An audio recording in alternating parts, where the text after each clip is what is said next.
So if you want to turn to Luke 12 in the Bible, we'll go ahead and begin. So what should we be worried about? That's the title of today's message. What should we be worried about? Luke 12, the Gospel of Luke. Your subheading says something like God knows and He cares, or God cares about you, or God cares about what you understand when you're looking at the titles. Jesus is speaking, and He says in verse 1, He says, these circumstances, after so many thousands of people had gathered together, that they were stepping on one another. He began to say to His disciples, first of all, beware of the leaven of the Pharisees, which is hypocrisy. But there is nothing covered up that will not be revealed, and hidden that will not be known. According to whatever you have said in the dark, it will be heard in the light, and whatever you whisper in the inner rooms, it will be proclaimed on the hilltops. I say to you, my friends, do not be afraid of those who kill the body. After that, they can't do anything else to you. But I warn you, whom to fear. Fear the one who He has killed and has the authority to cast you into hell. Yes, I tell you to fear Him. And then Jesus says this. He says, are not 5 sparrows sold for 2 cents? Yet not one of them is forgotten before God. And indeed, the very hairs of your head are numbered. Do not fear. You are more valuable than a bunch of birds. You're just a bunch, you're more valuable than that. The song, if you've been around churches very much throughout your life, I'm certain you heard this. The title of it is His Eye is on the Sparrow. And it was written by Sylvia Martin in 1905. This is what it says. Why should I feel discouraged? Why should the shadow come? Why should my heart be lonely and long for heaven and home? When Jesus is my portion, my constant friend is He. His eye is on the sparrow, and I know He watches me. I sing because I'm happy, and I sing because I'm free. For His eye is on the sparrow, and I know He watches me. Well, Sylvia Martin was friends with a couple, and their name was Doolittle. And she had been bedridden for 20 years. She couldn't get out of bed, and her husband was crippled. He was handicapped. He ran his little business. He would elevate himself from his wheelchair and do business on a crutch. And one day, Miss Martin was visiting the Doolittles, and they were very strong Christians. They were very strong believers in the Word of Jesus Christ. And if you think it's hard being homebound today and being a believer, I mean, if you're homebound today, you can at least turn on the radio or the TV or the internet and you can get the Word of God. It was a lot harder back then in 1905. Well, Miss Martin looked at Miss Doolittle and said, are you okay? Is everything okay? Can I do anything for you? And she said to her, His eye is on the sparrow, and I know He watches me. What a great piece of theology. And it was from that Sylvia went and wrote down the poem and that later became that great hymn. And obviously, it came from that verse. If God cares for the sparrows, if He cares for the least, if He cares for the little sparrows, don't you know He cares for you? And Jesus is saying God's numbered your hairs of your head. What that tells you and what that tells me is that He knows more about you and more about me than we know about each other, because I dare any one of you to tell me how many hairs you have on your head, or even count them. For some people, they can say, well, I have none. Okay, well, that's good. That's okay. But the ones who do have fuzz on top, you've never been able to number it, nor will you ever be able to. Jesus could have just as easily said the sand of the shore or the stars in heaven. But what He did is He said He cares so much about each one of you, personally and individually, that He knows more about you than you know about yourself. And that's an incredible thought if you really begin to think about the God of the universe caring for you and caring for me that much. Verse 12. Luke 12. We're going to continue.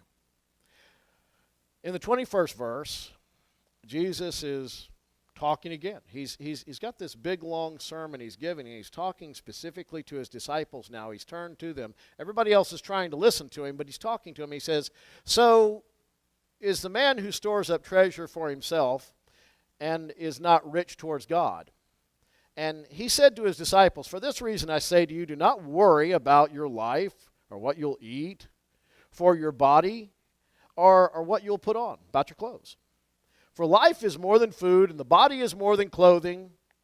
And then he goes into rabbi teaching mode, and he said, consider the ravens. He's back to the birds again. And I'm certain if you look, he's outdoors, he's outside, there's these thousands of people around him, and I'm sure there are birds all over the place. All over the place. The ravens and the sparrows and all the grass and all the trees and the flies and all the things. And he points up and he says, look, consider the lilies, consider the ravens, for they neither sow nor they reap, they don't plant and they don't pick, yet they have no storeroom or barn, yet God feeds them. How much more valuable are you than birds? And which of you by worrying can add a single hour to his lifespan? If you cannot even do this very little thing, why do you worry about other matters? And then he points to the ground. He says, consider the lilies of the field, how they grow. They neither toil nor they spin. But I tell you, not even Solomon in all of his glory was clothed like one of these. But if God clothes the grass of the field, which is alive today and is thrown into the furnace tomorrow, how much more will he clothe you? You men of little faith. And he's shaking his head. He's going, you men of little faith. And do not seek what you will eat or what you'll drink, and don't keep worrying about it. He says, worry, don't worry, don't worry, don't worry, don't worry, don't worry, don't worry. He keeps doing that. For all these things the nations of this world eagerly seek, but your Father knows what you need. He knows what you need. He's not, I'm surprised. I didn't know you needed that. I didn't know you needed clothes, that you needed a house, that you needed a job, that you needed to pay your bills. I didn't know that. Wow, thanks for informing me. But seek his kingdom, and all these things will be added to you. Jesus didn't just leave us dangling. He didn't say, just don't worry about it. See, that's what we tell people to do. You ever had somebody and somebody's passed away, and you put your arm around them, you go, it'll be all right. And they look at you, well, you're an idiot. It's not going to be all right. I just lost my husband. I just lost my friend. My child just died. I'm not okay. I just lost my job. It's not okay. It's not okay. I don't feel okay. So Jesus didn't just leave us hanging. It wasn't a piece of philosophy. He wasn't just saying, don't worry because it sounds good. It sounds like something that should be taught sweetly. He's not teaching this to comfort us. He's teaching this as a matter of fact. And he says, change your thinking. Flip your thinking. Change what you're thinking about.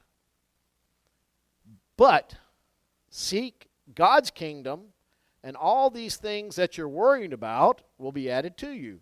Then he says, do not be afraid, little flock, for it is your Father has chosen gladly to give you the kingdom, to give you the stuff. God doesn't want to keep it. God made this earth for man. God made this earth for man, not for the environment, not for the oceans, not for the whales, not for anything else. He made it for human beings, period. And he said, I made everything on this earth for you because I know what you need. I know you needed oxygen, and you needed water, and you needed food. I know you needed shelter, and I know you needed fossil fuel 2,000 years later. I know you needed all that stuff. That's why I made it. And whatever we haven't invented yet, he's given provision for. He's ready for the next century and the next century after that. It doesn't mean we won't screw it up, because we're sinful people. We messed up the garden, and we keep messing up the earth. This is not about the environment, but this is about God made man for the earth, not the earth for man. You know, it's we're here, man. We're here because he wanted us, and he knows what we need. Okay. And then he says, sell your possessions, give to charity, make yourself money belts at which you do not wear out. In other words, spend the stuff.